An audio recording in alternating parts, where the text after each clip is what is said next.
பகுஜன் சமாஜ் கட்சியின் மாநில தலைவர் ஆம்ஸ்ட்ராங் படுகொலை செய்யப்பட்ட விவகாரம் பெரும் அதிர்வலைகளை ஏற்படுத்தியிருக்கக்கூடிய நிலையில் கடந்த 2 தினங்களாகவே பதற்றமானது நீடித்தபடியே இருக்கிறது. இந்த நிலையில் அவரது உடலானது எங்கு அடக்கம் செய்யப்பட உள்ளது என்ற ஒரு கேள்விக்கான பதிலாக விசாரணையானது மற்றொரு புறம் தொடர்ந்து நடந்து கொண்டே இருக்கிறது. கட்சி அலுவலகத்தில் அடக்கம் செய்ய அனுமதிக்க வேண்டும் என்று அவருடைய மனைவி தரப்பில் தாக்கல் செய்யப்பட்ட வழக்கின் விசாரணை தற்பொழுது நடைபெற்றுக் கொண்டிருக்கிறது. இது தொடர்பான முக்கிய செய்தியை நாம் பார்த்து வருகிறோம்.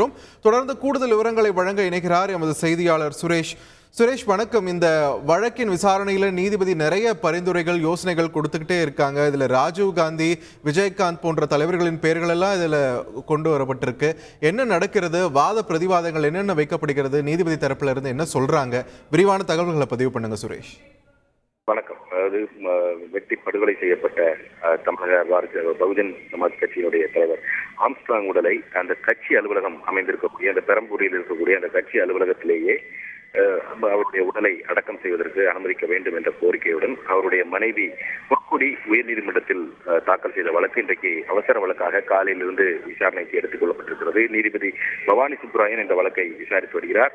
இந்த விசாரணையின் போது காலையில் அவருக்கு அந்த இடத்தில் பெரம்பூர் கட்சி அலுவலகத்தில் ஆம்ஸ்ட்ராங் உடலை அடக்கம் செய்வதற்கு அனுமதிக்க முடியாது என்று அவருடைய விண்ணப்பத்தை மாநகராட்சி நிராகரித்து உத்தரவு பிறப்பித்தது நீதிமன்றத்தில் கவனத்திற்கு கொண்டு வரப்பட்டது. இதையடுத்து நீதிபதி இந்த இடத்திற்கு பதிலாக வேறு இடம், அதாவது அந்த இடம் என்பது ரொம்ப குறுகலாக இருக்கக்கூடிய ஒரு சாலையை கொண்டிருக்கிறது. அது மட்டுமில்லாமல் அது ஒரு குடியிருப்பு பகுதி. இந்த பகுதியில் உடலை அடக்கம் செய்வதற்கு அனுமதிக்க முடியாது, சட்டத்தில் அதற்கு வழிவகை இல்லை என்ற காரணத்தினால் வேறு இடத்தை நீங்கள் தேர்வு செய்துவிட்டு தற்போதைக்கு அரசு சுட்டிக்காட்டக்கூடிய இடத்தில் அவருடைய உடலை அடக்கம் செய்துவிட்டு பிறகு அந்த அடையாளம் காணக்கூடிய வேறு இடத்தில் அவருடைய மணிமண்டபத்தை நீங்கள் அமைத்துக் கொள்ளலாம், இது சம்பந்தமாக பதிலளிங்கள் என்று சொல்லி இந்த வழக்கு விசாரணை 12 மணிக்கு தள்ளி வைத்திருந்தார்கள். 12 மணிக்கு மீண்டும் இந்த வழக்கு விசாரணைக்கு வந்தபோது மனுதாரர்கள் தரப்புல தங்களுடைய உறவினர் மூலமாக அந்த பெரம்பூர் பகுதியிலேயே 7500 சதுர அடி நிலமானது இருக்கிறது, அந்த இடத்தில் அவருடைய உடலை அடக்கம் செய்வதற்கு அனுமதிக்க வேண்டும் என்ற ஒரு கோரிக்கையானது முன்வைக்கப்பட்டது.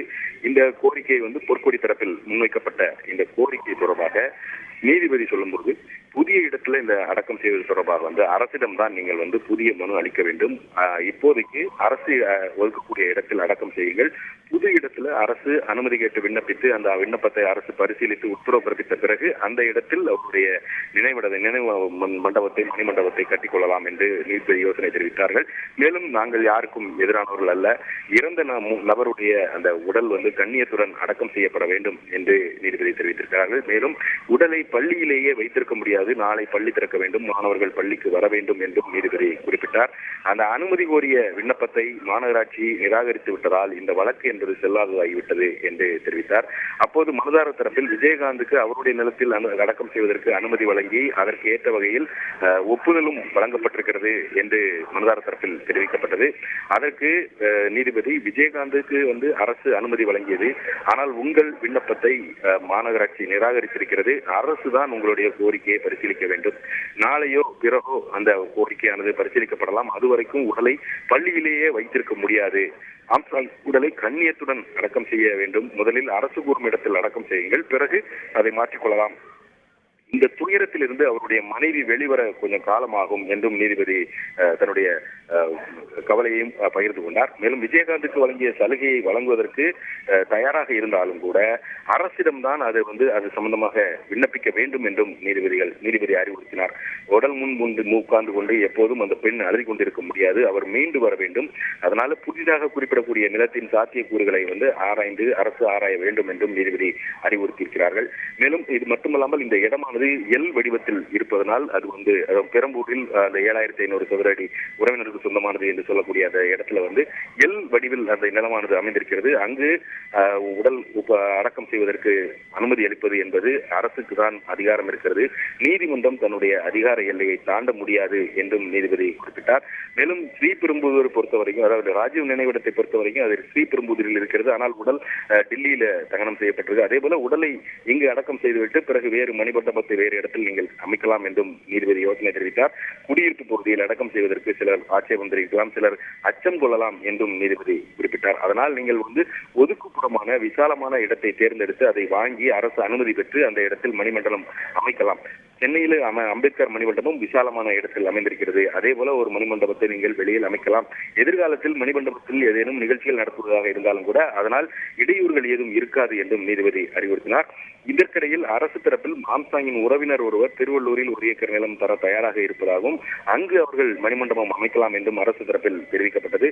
தொடர்ந்து இந்த மாற்று இடம் குறித்து பிற்பகல் 2:15 மணிக்கு தகவல் தெரிவிக்கும்படி மனுதாரருக்கு அறிவுறுத்திய நீதிபதி இந்த விசாரணையை 2:15 மணிக்கு தள்ளி வைத்திருக்கிறார். நன்றி சுரேஷ், உங்களுடைய விரிவான தகவல்களுக்கு. ஆம்ஸ்ட்ராங்கின் உடல் எங்கு அடக்கம் செய்யப்பட இருக்கிறது என்பது தொடர்பான விசாரணையானது தொடர்ந்து நடைபெற்று வருகிறது. இன்று ஞாயிற்றுக்கிழமையாயினும் சிறப்பு அமர்வில் இந்த விசாரணையானது தொடர்ந்து வந்த நிலையில் தற்பொழுது பிற்பகல் 2:15 மணிக்கு இந்த விசாரணையானது ஒத்திவைக்கப்பட்டிருக்கிறது. இது தொடர்பான முக்கிய செய்தியை நாம் பார்த்து வருகிறோம். மாற்று இடம் குறித்து 2:15 மணிக்கு தகவல் தெரிவியுங்கள் என்று மனுதாரருக்கு நீதிபதி அறிவுறுத்தியிருக்கிறார். இது தற்போதைய நிலவரமாக இருக்கிறது. இது தொடர்பான முக்கிய செய்தியை பார்த்து வருகிறோம். செய்திகளை உடனுக்குடன் தெரிந்து கொள்ள உடனே சப்ஸ்கிரைப் பண்ணுங்க.